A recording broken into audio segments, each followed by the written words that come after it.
waxay ahaayeen laba malag oo uu Ilaahay ka soo dejiyey samada u yimid dhulka si ay dadka u baraan sixirka madow, sixir sabab u noqonaya in dadka isqaba uu kala geeyo, burburinayana nolosha qofka loo adeegsado. Waxay ku soo degeen dal Carbeed, Ilaahayna wuxuu qisadooda ku xusay Quraanka. Waxaynu u jeednaa labadii malag ee la oran jiray Haaruut iyo Maaruut oo aynu muuqaalkeennan ku eegi doonno sababta ay dadka sixirka u bareen, xilliga ay soo degeen iyo halkii ay ku dambeeyeenba. Magacaygu waa Cabdiraxmaan Cumar, halkanina waa Waaberi Media. ku soo dhawaada daawadayaal muuqaalkeenna maanta.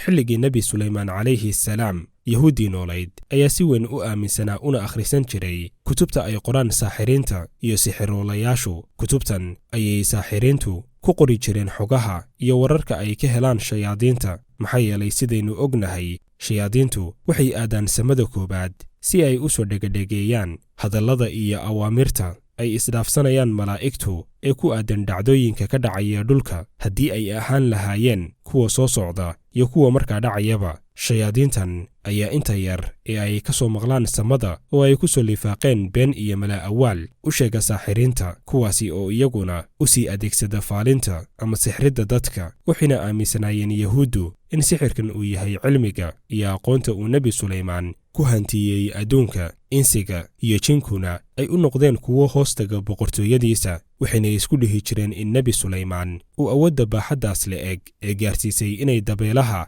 xayawaanka, insiga iyo jinniguba ay ka amar qaataan inay sirteedu tahay adeegsiga sixirka. haddaba Ilaahay ayaa si uu dadkan ugu kala saaro waxa uu yahay sixirku iyo waxa ay yihiin mucjisooyinka uu u gaar yeelay nebiyadiisa, sidoo kalena meesha ay uga baxdo aqoontii sixirka ee ku koobnayd faaliyayaasha iyo sixiroolayaasha oo keliya, imtixaanna ay ugu noqoto dadka baranaya, ayuu samada ka soo dejiyey laba malag oo la kala oran jiray Haaruut iyo Maaruut. labadan malag ayaa barayay dadka sixirku waxa uu yahay iyo sida loo adeegsadaba. Haaruut iyo Maaruut ayaa lagu soo dejiyey Baabil oo ah halka maanta loo yaqaano Ciraaq. waxay dadka barayeen sixirka, gaar ahaanna sixirka madow oo ah kan ugu khatarta badan, ayna ka farcamaan sixirada kale. intaysan barin qofka sixirka, waxay u sheegayeen inay yihiin fitno uu Alle soo dejiyey. waxaan uu baranayana haddii uu u adeegsado inuu cid ku dhibaateeyo, uu noqon doono mid khasaaray aakhiradiisa oo aan janno geli doonin.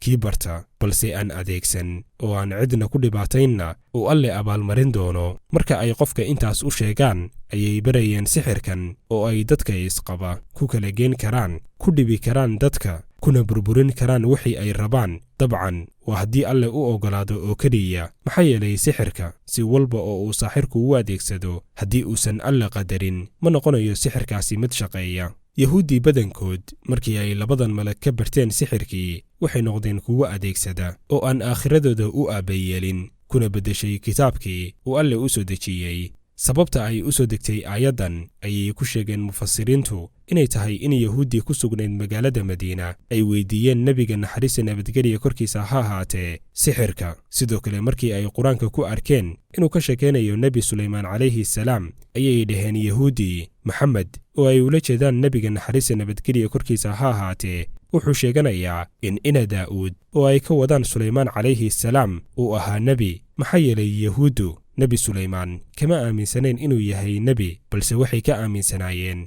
sidii aynu soo sheegnay bilowga muuqaalka inuu ahaa saaxir, sixirkiisa u adeegsaday inuu ku shaqaysto insiga, jinka iyo xayawaankaba. kadibna Ilaahay ayaa soo dejiyey aayaddan si uu u beeniyo been abuurkooda, ugana bariyeelo Nabi Suleymaan sixirkii ay ku shaabadaynayeen. suuradda Albaqara aayadda 102 ayuu Ilaahay si dhammaystiran uga faalooday qisada labadan malag iyo sidii ay dadka uga digayeen barashada cilmigan iyo inay yihiin fitno uu Ilaahay ku imtixaanayo.